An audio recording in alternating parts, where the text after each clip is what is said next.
tuned in to the Nerd Network podcast.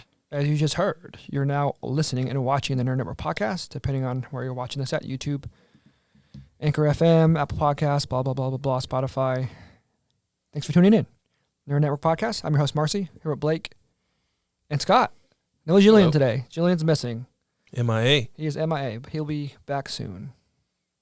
But today, you guys won't be watching this till tomorrow, but today is St. Patrick's Day. I'm the only one wearing green today. That's totally fine. Okay, there's a little green on your hat. There's some green on your hat. So that brings me to the first topic today. Just so you guys get the rundown real quick, we are going to talk about some St. Patrick's Day movies. We're going to talk about the live-action Cowboy Bebop and a cool documentary about the biggest blockbuster movie coming out this year, Justice League, behind-the-scenes documentary, how this movie got made. But we're going to go right into talking about some St. Patrick's Day movies. I don't even know where to begin because St. Patrick's Day, is it a movie genre theme? Like when you think of St. Patrick's Day movies, what's the first thing that pops up? I don't know, man. I had to Google it. There's none. I mean, there's some movies with like Irish characters in them. Yeah, exactly. There's no like St. Patrick's Day movie. And I Googled it and I was like, why do I have to Google this for one? And two, Hollywood, where are you? We got a crap ton of Christmas movies, crap ton of Halloween-themed movies, Valentine's Day-themed movies. There's Easter. You know. There's a lot of Easter movies. There's Easter movies, but St. Patrick, man, you got the shaft. Like, so messed up. It's all bad. But how funny could a movie like that be, though? Like, it'd be hilarious, right? A group of guys and gals getting drunk on St. Patrick's Day and... Well, I mean, they have those movies. They're just not on. But, I mean, St. Patrick's Day should have that movie. Does Leprechauns count? No. I don't even think Leprechaun is on St. Patrick's Day. That'd be hilarious if it's not. I'm pretty sure. Like just some random day in July or what? I think it's I haven't seen any of those movies in forever. Oh, my gosh. So, yeah. So, you can't say this is a St. Patrick's Day movie, but this will have some Irish themed stuff in the movie / actors or actresses. There's a surprising amount of Irish American actors and actresses. Yeah. Like I was going through a list of them today.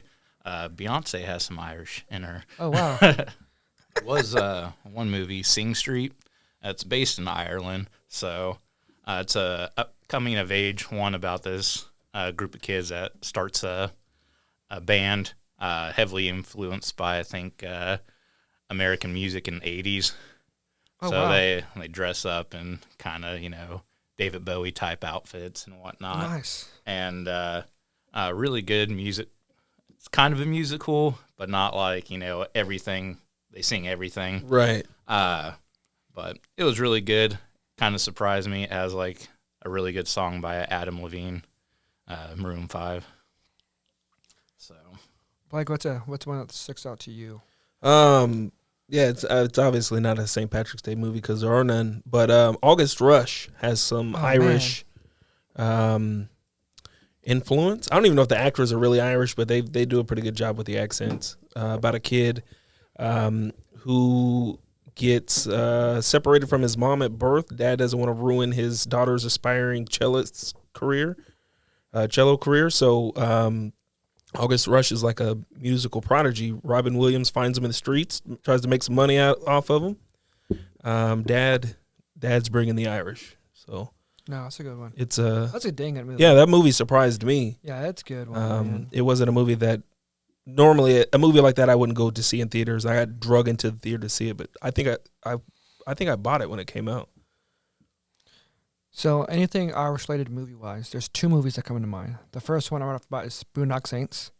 Oh, yeah. Yeah, two badass vigilantes, of the Irish nationality, whatever. But, yeah, that movie, the music in that movie.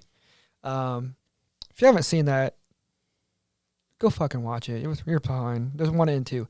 First one was good. Second one, I don't really remember the second one as much, but whatever. But the second movie is The Departed.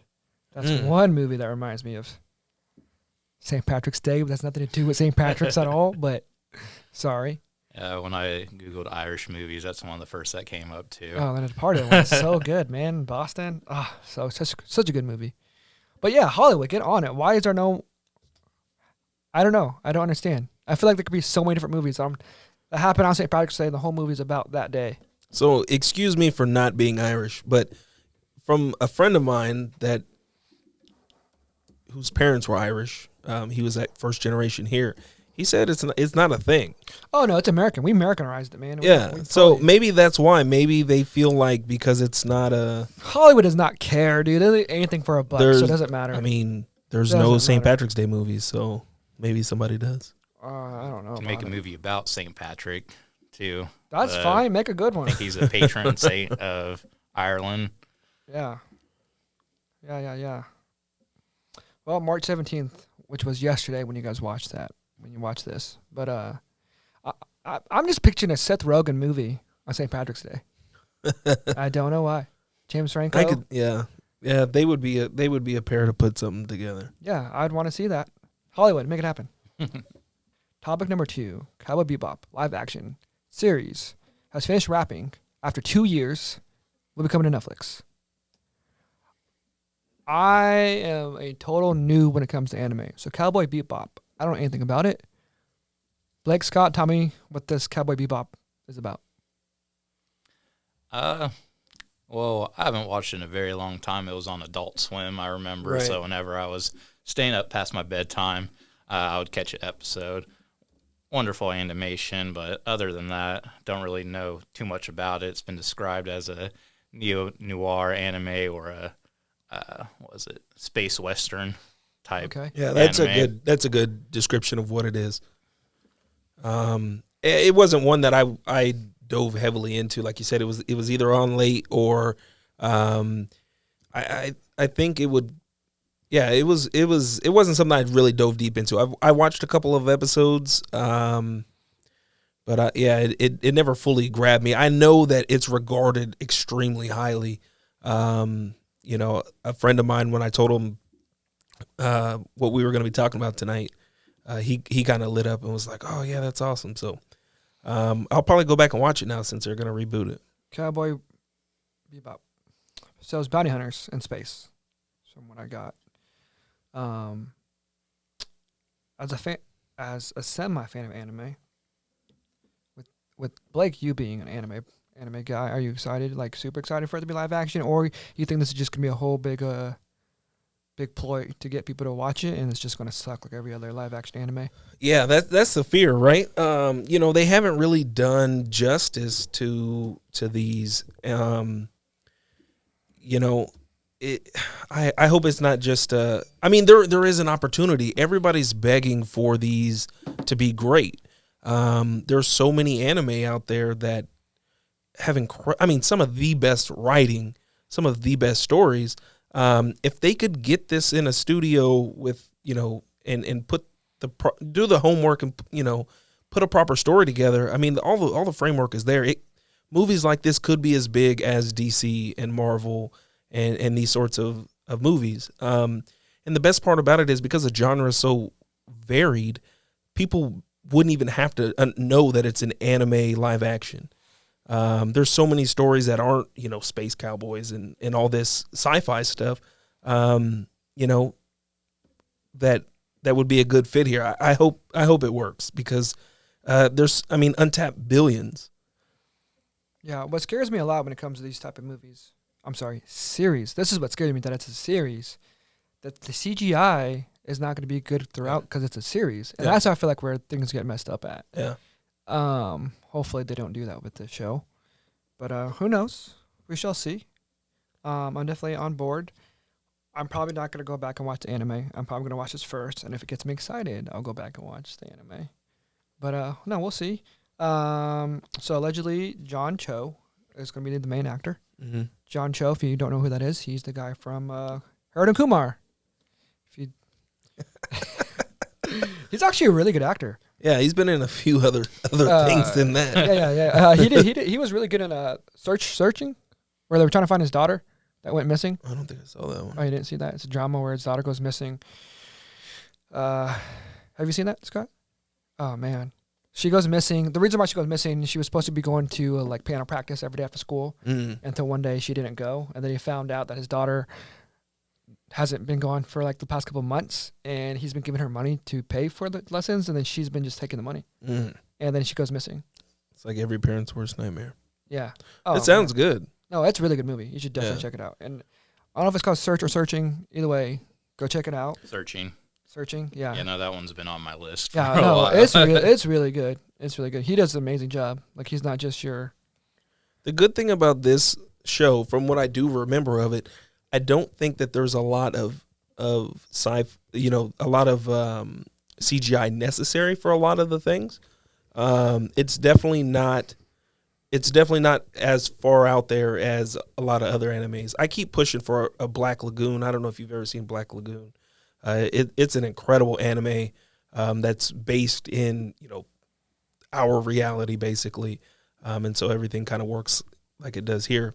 Yeah, so it's a series, not a movie. It is a series, not a movie. Bring it on. I mean, this was a good place to start if you're gonna take an anime seriously and put it in live action. I mean, is it a short series or it doesn't say. It doesn't say. It just says a series. Just says action series, and it got done after 2 years.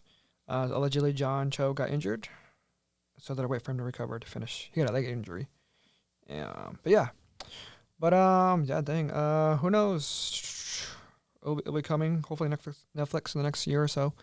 Yeah, Netflix and their live action animes have been pretty garbage. Full Metal, was that good live action? I didn't even watch it. Exactly.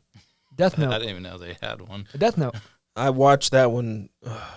That's very disappointing because Lakeith Stanfield is a phenomenal actor. Oh my gosh, yes. Like, I've heard that's the only thing people don't like him in, and it's because of the style of it. And I'd like to go on record and state this one more time. I've probably said this in the past, is Alita is probably the best live action anime. Yes, on to the next topic, which I wanted to talk about. Tomorrow or tonight at midnight, depending when you're watching this, or today, Snyder Cut Justice League has been released.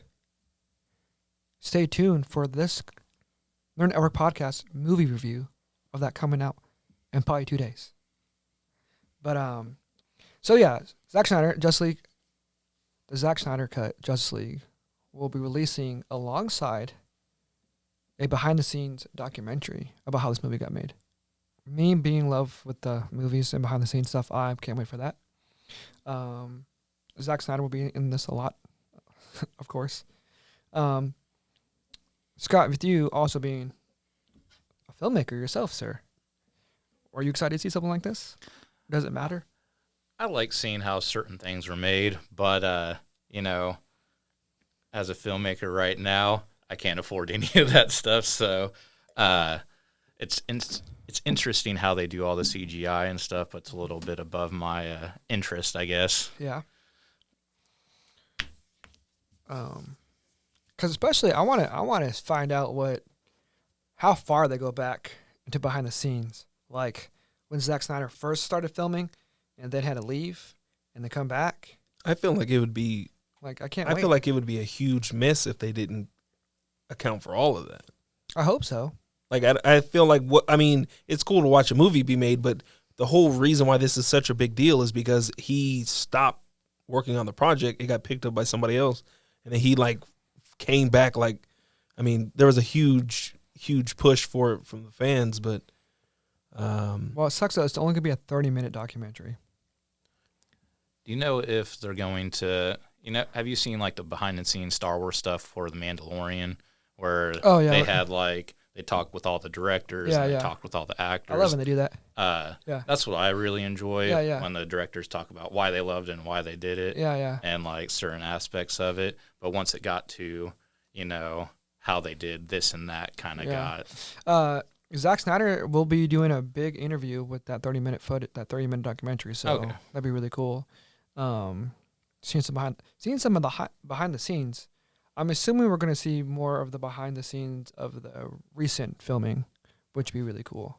It won't matter. I'm excited for HBO Max does amazing documentaries, so I'm really excited to watch it. Blake, what are your thoughts? Yeah, no, I love this kind of stuff. I almost find it makes a lot of times this makes me want to go back and watch the movie again. There's so many like of these documentaries that I watch to where you see why a director. I think of the movie Tears of the Sun a lot. It's about these Navy SEALs saving a doctor in Africa.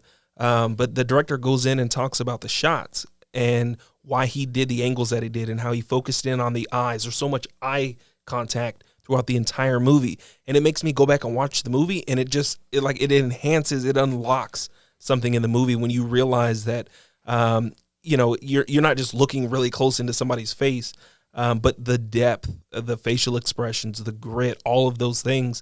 Now, granted, that movie came out when I was a little bit younger, and I didn't look for the things that I look for now. But that changed the way I watch movies, seeing that documentary. And so anytime you can pick somebody's brain, essentially, that's an awesome opportunity. And this movie, I think more so than any, it has an interesting life of its own. So it'd be awesome to be able to see kind of what went on and from their point of view. Yeah, they also point out a lot of Easter eggs too, or symbolisms. Oh yeah, no, for sure. Yeah. That'd be really cool. That, as a casual fan of some of this stuff, I miss. Right. So yeah. It makes me more interested in other stuff too. Yeah. Yeah, definitely. I'm excited. This is actually a real thing, and it's coming out, and I can't wait to watch it. 4 hours is pretty long, but I can't wait. I can't wait. I feel like it'll be one of those things that once you're in there, like you're not even gonna realize. No, of course not. No. I'm trying to. I can't think of the movie that I watched last, but there was a movie that we watched that was it almost 3 hours or something like that, and I got out of the movie theater like, let's do it again. You know what I'm saying? Like, let's do it again. That's cool. No, I'm excited. I'm glad it's finally here. Like I said, stay tuned for the Nerd Network review of the Zack Snyder Cut Justice League. But we're gonna move on to the next topic. I know we're going by kind of fast today. Sorry about that. But we are going to talk Oscar nominees. Okay. Oscar nominees. We have a list that we're going to talk about. We can't go over the whole entire list. That would take forever. But each category that we decided to pick on, we're going to talk about the nominees really fast and then talk about which one deserves it, which one should win, and which one that didn't make the nominees that should have. But let's go ahead and start off with the best animated feature film. All right, so there's Onward, Over the Moon, A Shaun of the Sleep, Farmageddon, Soul, and Wolfwalkers. I believe Over the Moon is on Netflix. Onward and Soul are both on Disney Plus, and Wolfwalkers is on Apple TV. And I'm not sure about Shaun of the Sleep. I mean, Sheep. Yeah, I don't know. I've only seen Onward. Actually, you know what? I've only seen half of Onward. I haven't seen them all. Onward and Soul are both phenomenal. I haven't seen Soul yet. I've I really seen want those to. two. Soul is really good. Yeah, Wolfwalkers is on my list. I have Apple TV because I have an iPhone. They gave me a year for free, so I'm about to watch that. I think my favorite on there is Onward and Soul. They're number 1 and 2. They both made my top 10 of 2020, but I think Soul deserves it and is going to win. That'd be really cool. Yeah, I gotta get familiar with the other movies. Onward, I thought I liked a lot. Soul, I still need to get a chance to watch it. I'm excited. Blake, anything to add? Yeah, no. As soon as I got to this category, I just made sure Soul was on it. It was that once I saw that it was there, I'm like, okay, whatever else happens. But You guys think of any other animes? Animes. I guess they're technically are anime. Any other animated feature films that should have been on this list? A lot of people are saying, hold on, it's on my list. Ride Your Wave. It's on HBO Max. I don't know what that is. It's a anime movie. Huh. It's really good. Made my friend James cry 4 times. 4 times. Four Wow. times in the theater. So Jeez. a lot of people are kind of disappointed that one didn't make it. Shout out to James. But it is. Oh, wow. Has been on my list in a while and a lot of people's favorite movie of the year. Ride Your Wave. Yeah, I'll have to write that one down. All right, let's and go. it is on HBO Max. HBO has the movies. Check it out. All right, we're gonna go on to the next one. All right, the next one. Best film for editing. See, all right, so it's The Father, which just came out. Yeah. This award season is weird because of all the delays. Nomadland, Promising Young Woman, Sound of Metal, and The Trial of the Chicago 7. For this one, I think Nomadland is going to win it. I have a personal bias of Sound of Metal. It's my favorite movie of the year. And the sound editing, I know it's not film editing, but Still so good. Yeah, it's really well done. is amazing. So I don't know how much that goes into the film editing aspect of the award, but it is Man, okay. phenomenal. We're gonna get into that. I really want to talk about that. Blake, have you seen any of those movies? Trial of the Chicago 7, but it sounds like I'm missing out here. The Trial of Chicago 7, was that an actual movie or was it a series? Was it a miniseries? It was a movie it was- on I Netflix. haven't seen yeah. I can go through and say which one is where if you want me to. Yeah, go ahead. Chicago, the Trial of Chicago 7 is on Netflix. Sound of Metal is on Amazon Prime. Promising Young Woman, you have to rent it right now. Amazon I think Prime. it might be in a limited amount of movie theaters. Nomadland is also on, I think it's Hulu. Yeah, and in theaters And- too right now. Yep, it's in theaters as well, which I watched it on my TV. The cinematography is beautiful, so Yeah. watched it in theaters. Okay. And then The Father just came out.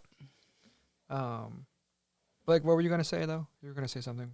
Oh no, I was just saying that was the only one I had seen, the Chicago okay. 7. Yeah. Sound of Metal, so good. I'm so glad you recommended that to me, and I put it on.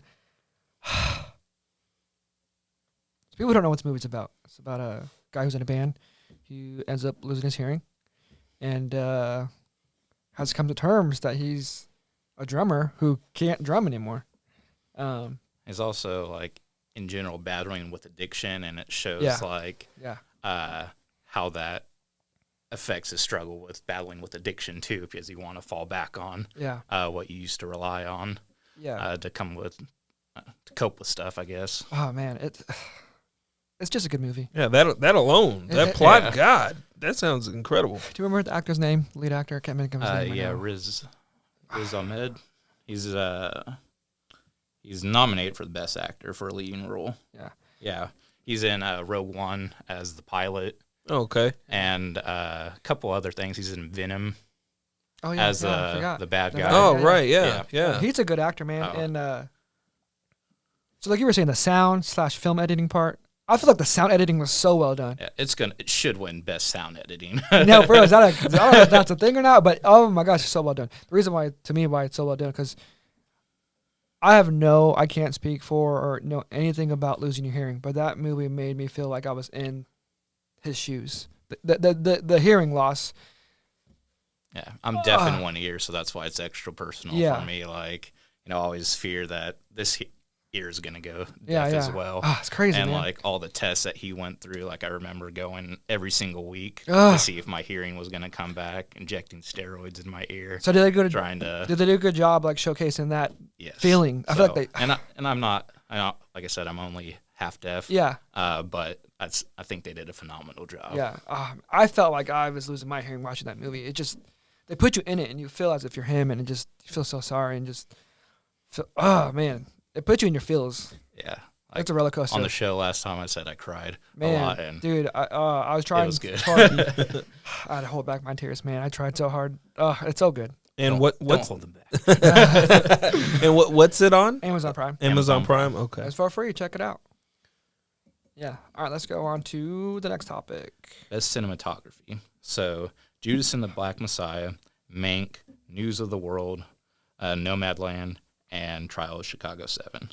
I think the two on here that have a chance to win are Nomadland and Judas and the Black Messiah. Maybe Mank, because it was kind of done black and white, old Hollywood style. Okay. But I think Nomadland is going to get it. Judas and the Black Messiah though, for best cinematography. It was good. I mean, I like the movie. I love Like that the movie. camera angles, like there's a lot that goes into the I guess cinematography. I guess for And, some like, reason I just didn't pay attention to the cinematography as much in that movie. yeah, Yeah, that's what I was gonna say. Now that I'm going back and thinking about it, I see it, but it surprised me when I saw its name. Because I love that movie. It definitely went. So it's kind of like Should've won an behind the award. scenes stuff. Like, there's a lot of symbolism in certain images Yeah. and stuff. And I think that movie has a lot of it. But just in general, what I think of I mean, just from the as trailer, just cinematography, No Man Land. Yeah, I was gonna say even is from the going to trailer, win it. even if I'm just going off the trailer, no Man Land, like that looks really good. No, cool. Yeah. Dang, I wish I would have seen other movies. I haven't seen the others yet. But yes, best adapted screenplay. All right, so we got Borat. Fun fact: Borat is the only movie that has both the original and sequel nominated for Academy Award, like 1 and 2. Now there's some that has 1 and 3 or something like that, but it's funny that Borat has that. The Father, Nomadland, One Night in Miami, and The White Tiger.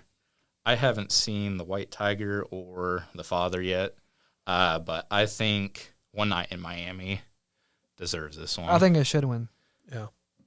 Yeah, it was really good. I like that movie a lot. So adapted screenplay just means it was a play first? A Or- play, a book, a comic book, or anything that they took an original source and adapted to a it movie. for the Film. screen. Yeah. No, we're not Miami. Oh, so good. So like The Joker Yeah. was an adapted. Anything that's based off a book.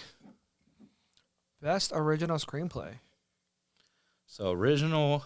So my top 2 favorite movies of the year last year were Minari and Sound of Metal, and both are on this list. So it's tough for me. So Judas and the Black Messiah, Minari, Promising Young Woman, Sound of Metal, and The Trial of Chicago 7. All are really good movies. All are thought-provoking and get emotional at times. But I have a bias, so Dude, Promising Young Woman, I think should win it just because it's so different. it is. So the next is Best Actor in a Supporting Role. Yes. I'll let you go ahead and read those off. All right, Sacha Baron Cohen, The Trial of the Chicago 7, Daniel Kaluuya, Judas and the Black Messiah, Leslie Odom Jr., One Night in Miami, Paul Raci, Sound of Metal, and Lakeith Stanfield, Judas and the Black Messiah. So this one's a little controversial because they promoted Lakeith Stanfield as the lead role, and now 2 of them are getting the supporting role. So that might actually hurt one of their chances, and somebody like Leslie Odom Jr. or Sacha Baron Cohen might win it because they might split the vote. So I personally think Daniel should win it.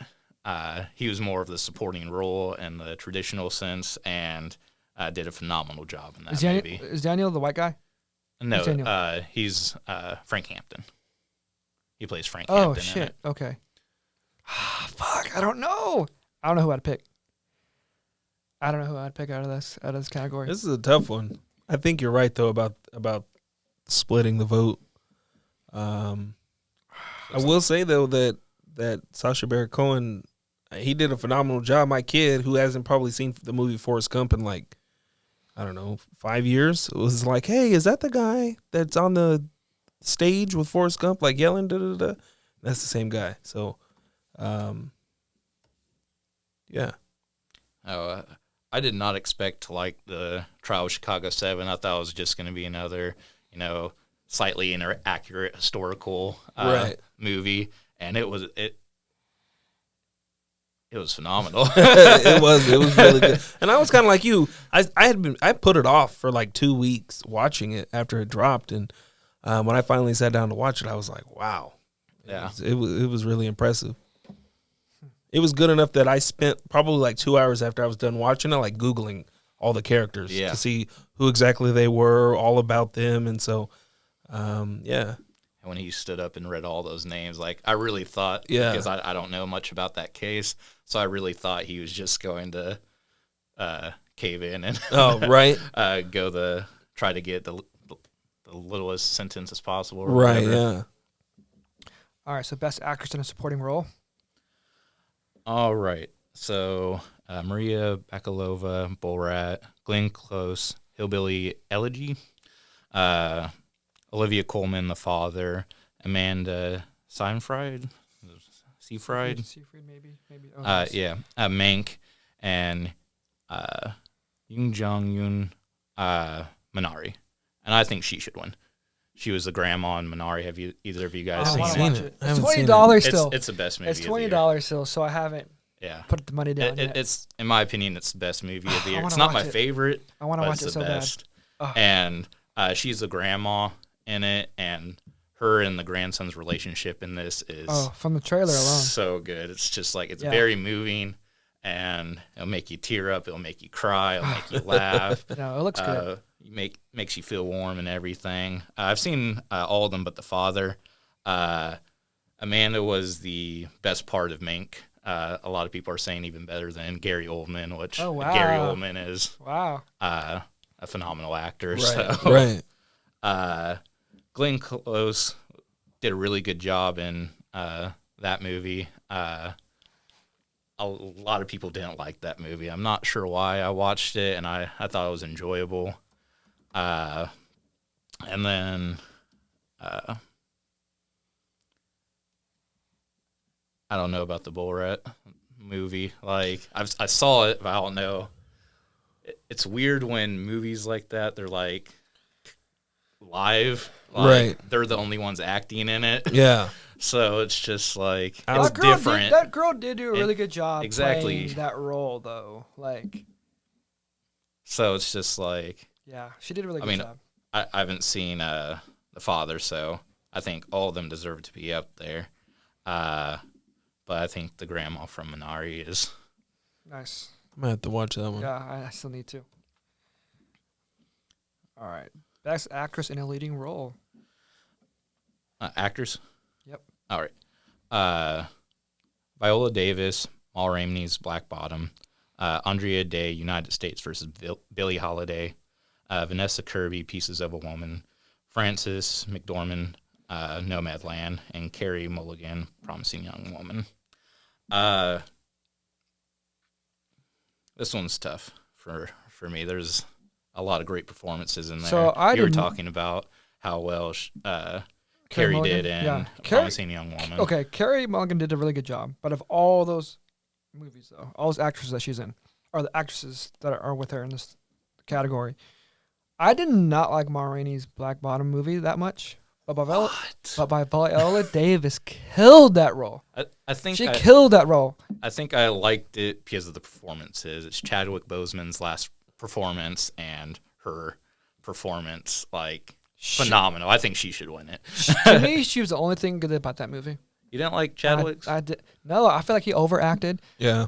His lines, he just overacted. Yeah. He overacted. Some of the scenes are just too long. I know this is, that was also based off a play too. Yeah. And it just didn't come across good to me on film. Mm-hmm. I don't know, but Viola Davis, though, out of all those women acting, she was the best in that list. And then Andrea Day, I think she won the Golden Globe for Best Actress, so she might be the favorite going into this, but Golden Globes and Oscars are so different sometimes. And then I think the two for me would be Viola Davis and Vanessa Kirby, Pieces of a Woman. She did a very good job in that.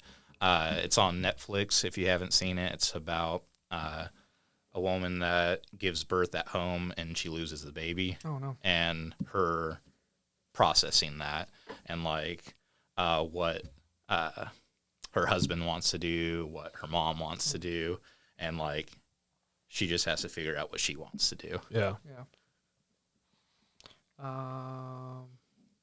Yeah, let's go on to the next one. Best directing. We skipped Best Actor in the leading role. Whoa, did I not? Yeah, that's why I was just like... Oh, shoot. Yeah, my bad. All right, yeah, let's go into Best Actor in a leading role. All right, Riz Ahmed, Sound of Metal, Chadwick Boseman, Ma Rainey's Black Bottom, Anthony Hopkins, The Father, Gary Oldman, Mank, and Stephen Yeun, Minari. I think Riz, he did a phenomenal job. I think Chadwick might win it.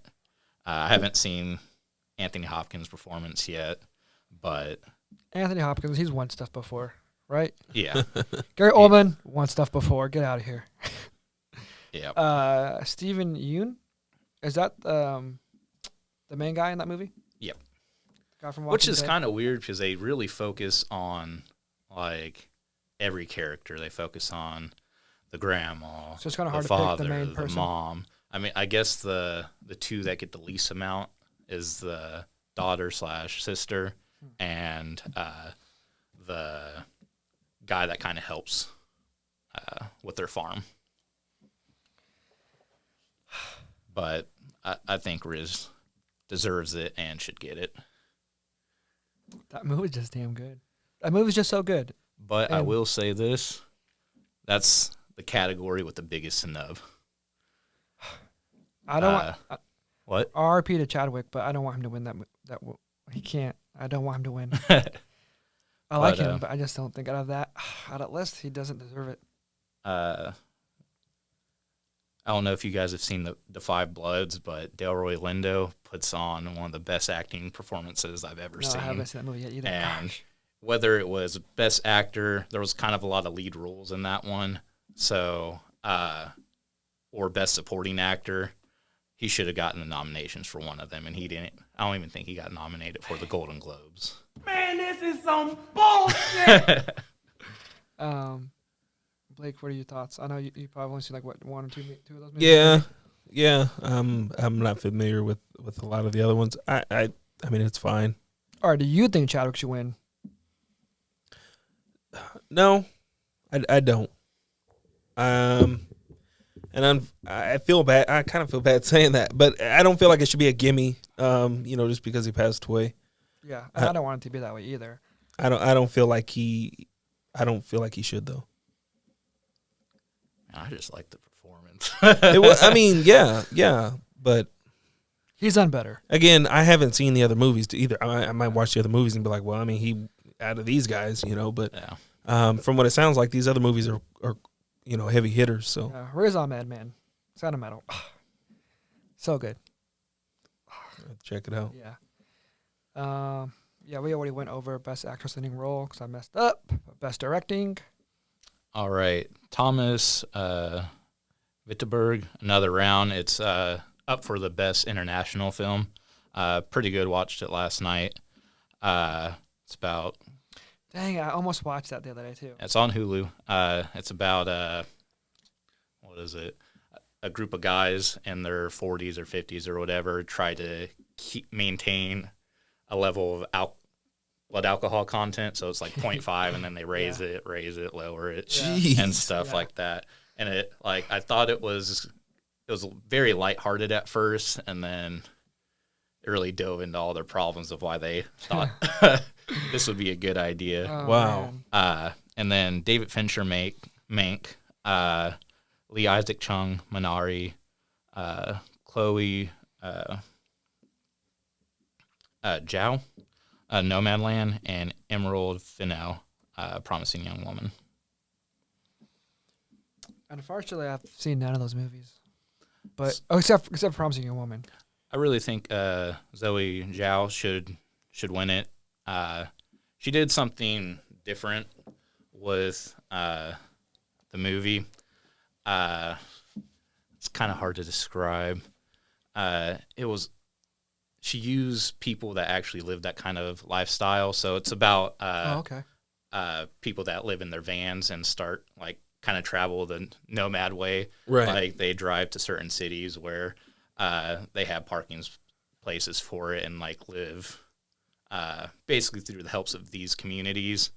And but also shows the struggle of that kind of life and how they have to sometimes go back and work certain jobs or whatnot. But she used 3 people that actually live that life, and it kind of felt like a documentary at some points, which I'll get into that for Best Picture. But it was something new and something I haven't seen before, and she did a good job. So I think that's why she should win Best Director, and she also won it for Golden Globes. Minari is my favorite movie of the year. So, second favorite movie of the year, but I think best movie of the year. So Lee Isaac Chung could also pull it off. David Fincher for Mank. I didn't like Mank, and that's coming from somebody that loves movies, about making art or making movies or making about the artists in the process. One of the other snubs that happened was Shirley, about woman author and her writing process. What's her name? She was in Invisible Man, the lead actress in that. Is it the lady from Handmaid's Tale? Yes. I can't think of her name. But loved that movie, but Mank just fell short. Another round. It's pretty good. And we talked about Promising Young Woman. It's really good, but I think those two deserve it and should win it. So, and I think Nomadland is gonna get a lot of awards according to predictions. Man. Yeah, I don't know what I would pick for Best Picture. That's too hard. Oh, man, that's too hard. I don't know. Depends what kind of mood I'm in. Want me to list them? Yeah, go ahead. All right, The Father, Judas and the Black Messiah, Mank, Minari, Nomadland, Promising Young Woman, Sound of Metal, and The Trial of Chicago 7. This is one where I think Nomadland is going to win, but I don't think it deserves it. I think the direction was great. I think the cinematography was great. I think a lot of aspects of it were great. But as for just a movie, going to see a movie, Minari and The Sound of Metal were my two favorites. So I hope one of those wins. But I'm not going to be mad if Nomadland wins. Because like I said, for the cinematography and directing, it tried something new in it. It worked out. So... Marcy, you seem conflicted over here. I don't know which one. See, another reason, like when the Best Picture category comes up, I also have to think about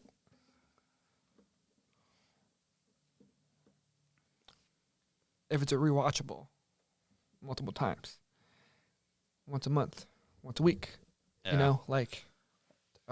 Is it so good I only need to watch it one time for a while? Out of all of these,